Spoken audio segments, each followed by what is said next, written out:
Welcome to nail ultimate. आप लोगों का स्वागत है यहाँ पे दोस्तों।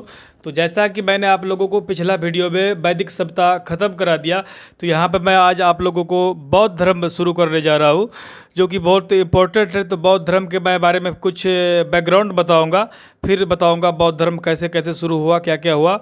और ये जो आपका NCERT पैटर्न पे आधारित है, जो लोग भी UPSC PCS वगैरह की एग्ज़ाम की तैयारी करते हैं उसके लिए बहुत इंपॉर्टेंट है, और SSC वगैरह के लिए भी बहुत ज़रूरी है।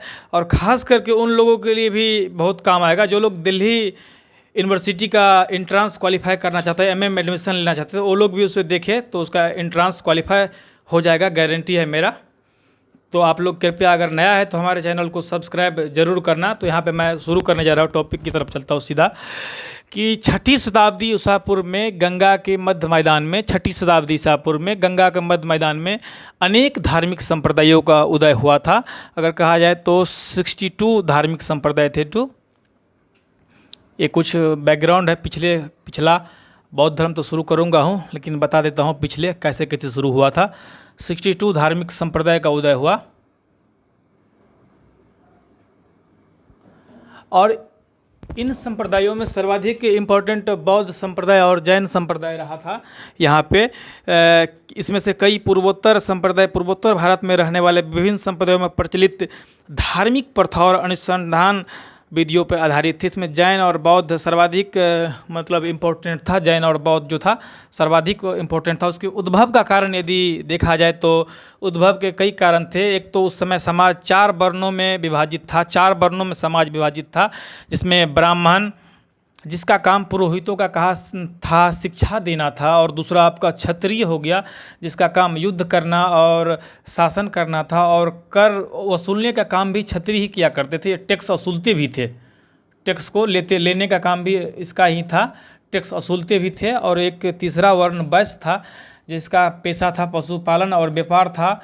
और वैश्य जो थे वो टैक्स मुक्त दाता, कर जो मुख्य रूप से पे करने का काम करते थे, वो वैश्य ही किया करते थे। और चौथा वर्ण शूद्र वर्ण था। तीनों वर्णों की इसका काम था सेवा करना, और इसे स्त्रियों की तरह इसे भी वेद पढ़ने की अनुमति नहीं थी इस काल में।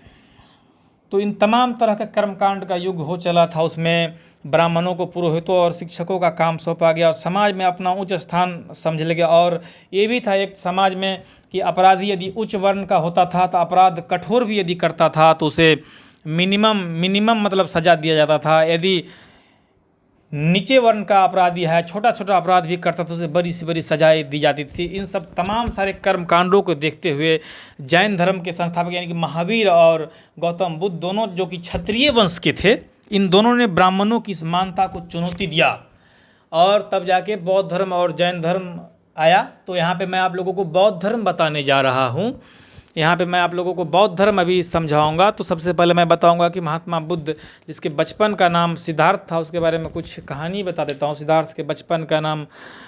महात्मा बुद्ध के बचपन का नाम सिद्धार्थ था, और उसका जन्म 563 ईसा पूर्व में कपिलवस्तु के लुम्बिनी एक जगह है वहाँ पे हुआ था। और उसके जन्म के 7वें दिन ही उसकी माता की मौत हो गई, और उसकी माता की मौत के बाद उसका पालन पोषण उसकी मौसी प्रजापति गौतमी ने किया था। और फिर एक दिन एक सम्राट, एक कोई सन्यासी आते हैं जो उसके पिता से बोलते हैं कि ये बच्चा या तो बहुत बड़ा सम्राट बनेगा या फिर सन्यासी बनेगा। फिर उसके पिता उसके सामने दुख वगैरह अनुभव ही नहीं होने दिया। फिर उसकी शादी 16 वर्ष की अवस्था में यशोधरा नामक एक कन्या से कर दी जाती है, और शादी करने के बाद उसे एक पुत्र की प्राप्ति हुई जिसका नाम राहुल था।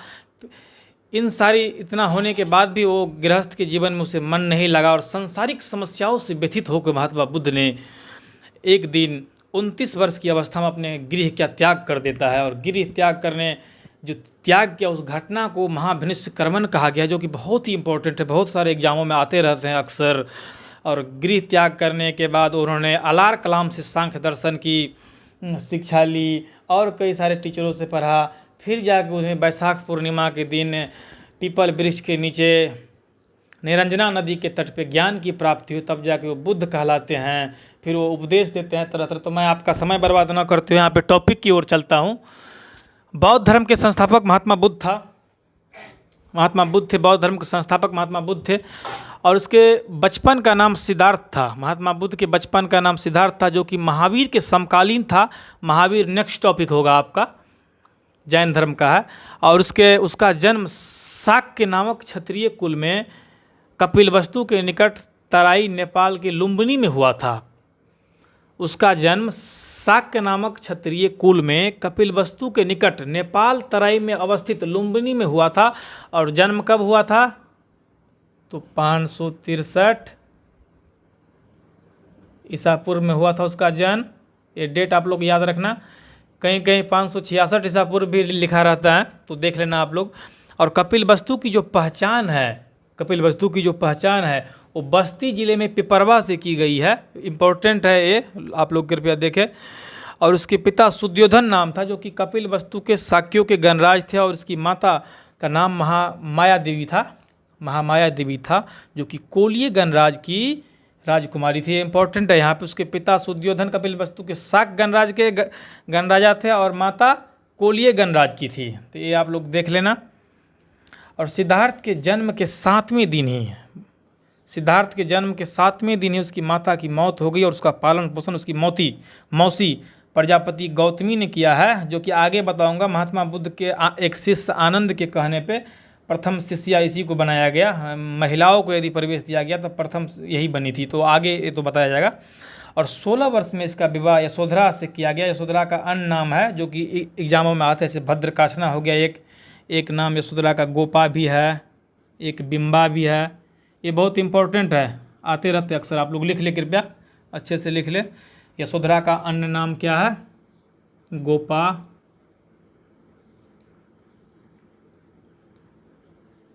बिंबा। तो बुद्ध में आप लोग एक बार पुनः बताना चाहूँगा कि बौद्ध धर्म के संस्थापक महात्मा बुद्ध थे, जिसके बचपन का नाम सिद्धार्थ था, जो महावीर के समकालीन था। उसका जन्म शाक्य नामक क्षत्रिय कुल में कपिलवस्तु के निकट तराई में अवस्थित लुम्बिनी में हुआ था। यानी सीधा आप लोग याद रखना, महात्मा बुद्ध का जन्म कपिलवस्तु के लुम्बिनी नामक जगह में हुआ था। उसका जन्म 563 ईसा पूर्व में हुआ था। और कपिलवस्तु की पहचान बस्ती जिले में पिपरवा जिले से की गई। और उसके पिता का नाम सुद्योधन था, जो कि कपिलवस्तु के शाक्यों के गणराजा थे। और इसकी माता महामाया देवी थे, जो कि कोलिय गणराज की राजकुमारी थी। और सिद्धार्थ का जन्म जो हुआ उसके 7वें दिन ही उसकी माता की मौत हो जाती है। और उसका पालन पोषण उसकी मौसी प्रजापति गौतमी ने ही किया। और 16 वर्ष की अवस्था में सिद्धार्थ का शादी यशोधरा नामक एक कन्या के साथ कर दी गई। और यशोधरा का अन्य नाम है, जो कि अक्सर एग्जामों में आते रहते, अन्य नाम पूछता है, भद्रकाशना। आप लोग देख ले, गोपा और बिंबा बहुत सारे बुकों में नहीं मिलते हैं, अक्सर आप लोग इसको लिख ले, एग्जाम में आते रहते, कई सारे एग्जामों में मैंने देखा है। और उसे एक पुत्र की प्राप्ति हुई, जिसका नाम राहुल था।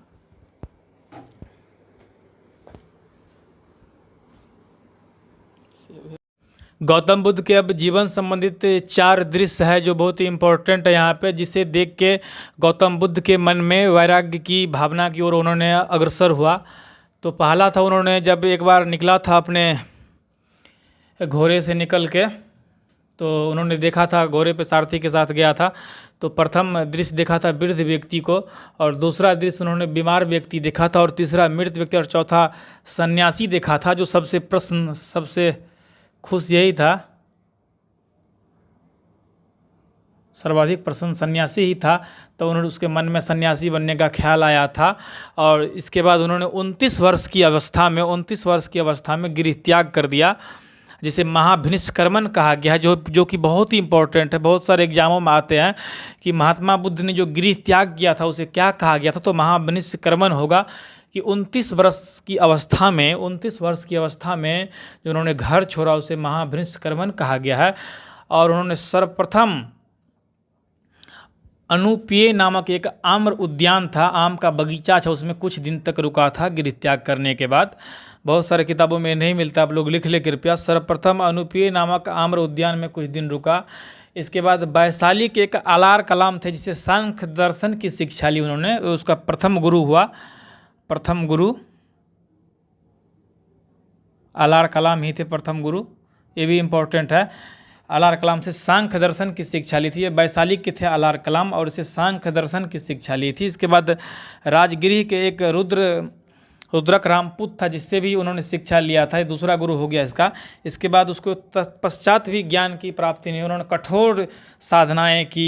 6 वर्ष तक कठिन तपस्या के बाद एक 35 वर्ष की उम्र में वैशाख पूर्णिमा की रात में पीपल, जिसे बोधि वृक्ष भी कहा गया है क्योंकि उसी के नीचे बुद्ध को ज्ञान प्राप्त हुआ है, और निरंजना नदी के तट पे सिद्धार्थ को ज्ञान प्राप्त हुआ। मतलब 6 वर्ष तक कठिन तपस्या के पश्चात 35 वर्ष की उम्र में वैशाख पूर्णिमा की रात पीपल वृक्ष के नीचे निरंजना नदी के तट पे सिद्धार्थ को ज्ञान की प्राप्ति हुआ। और ज्ञान की प्राप्ति के बाद गौतम बुद्ध के नाम से जाने गए। सिद्धार्थ तो पहले नाम था उसका, उसके बाद गौतम बुद्ध कहा जाने लगा है। और सारनाथ में उन्होंने 5 ब्राह्मण सन्यासियों को प्रथम उपदेश दिया था, जिसे धर्म चक्र परिवर्तन कहा गया। बहुत ही इंपॉर्टेंट है धर्म चक्र। 5 ब्राह्मण थे जो उसको पहले भी मिला था शुरू में वैशाली में, बप्पा भादिया नाम करके था 5। तो ये भी एग्जाम में बहुत ही इंपॉर्टेंट है कि महात्मा बुद्ध ने सबसे पहला उपदेश कहाँ दिया, तो सारनाथ हो जाएगा, बहुत ही इंपॉर्टेंट है। सर्वाधिक उपदेश कहाँ दिया, तो श्रावस्ती। सर्वाधिक आएगा, आगे मैं बताऊंगा, लिख देता हूँ। सर्वाधिक उपदेश पूछे तो श्रावस्ती, श्रावस्ती।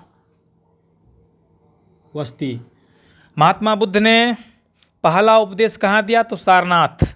सबसे ज़्यादा उपदेश कहाँ दिया, तो श्रावस्ती। अंतिम उपदेश कहाँ दिया, तो कुशीनगर में दिया, तो आगे बताऊंगा। और महात्मा बुद्ध ने जो पहला उपदेश दिया उसे धर्म चक्र परिवर्तन कहा गया। एक बार और देखें, गौतम बुद्ध के जीवन संबंधित 4 दृश्य है जिसे देखने के बाद उसका मन सन्यासी बनने की ओर अग्रसर हो गया। तो उसमें सबसे पहला उन्होंने जब निकला था घर से पहली बार तो वृद्ध व्यक्ति को देखा, इसके बाद बीमार व्यक्ति देखा, इसके बाद मृत व्यक्ति, और इसके बाद सन्यासी। सन्यासी को सबसे ज़्यादा खुश पाया उन्होंने, तो सन्यासी बनने का निर्णय लिया। तत्पश्चात एक दिन 29 वर्ष की अवस्था जब उसकी हो गई थी तो उन्होंने घर अचानक छोड़ के निकल गया रात को, और उसे गृह त्याग कर दिया गया। और इसी घटना को महाभिनिष्क्रमण कहा गया, जो कि काफ़ी इंपॉर्टेंट है, बहुत सारे एग्जामों के लिए आते हैं। इस पॉइंट को आप इग्नोर नहीं कर सकते हैं। महात्मा बुद्ध ने जो गृह त्याग किया उस घटना को क्या कहते थे, महाभिनिष्क्रमण हो जाएगा। और सर्वप्रथम उन्होंने अनुपेय नामक आम्र उद्यान में कुछ दिनों तक रुका। इसके बाद उसकी मुलाकात एक दिन वैशाली के निकट आलार कलाम से हुआ, जिससे उन्होंने सांख्य दर्शन की शिक्षा ली, और ये इसका प्रथम गुरु हुआ।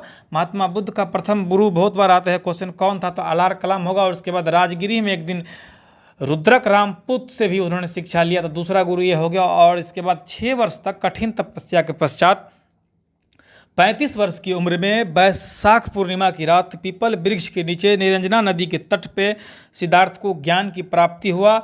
और ज्ञान की प्राप्ति के बाद बुद्ध के नाम से प्रसिद्ध हुए। और सारनाथ में 5 ब्राह्मण सन्यासियों को प्रथम बार उपदेश दिया, जिसे धर्म चक्र परिवर्तन कहा गया, जो कि काफ़ी ज़्यादा इंपॉर्टेंट है। महात्मा बुद्ध ने जो प्रथम उपदेश दिया उसे धर्म चक्र परिवर्तन कहा गया।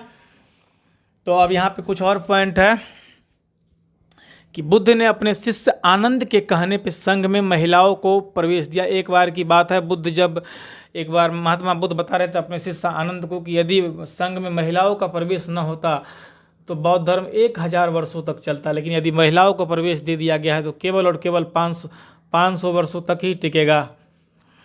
और प्रजापति गौतमी को पहली भिक्षुणी बनाई थी उन्होंने। और ज्ञान प्राप्ति के 20वें वर्ष श्रावस्ती में अंगुलीमाल नामक डाकू, जिसका किस्सा आपने बचपन में सुना होगा, बचपन में पढ़ा होगा, उसे उपदेश दिया था उन्होंने।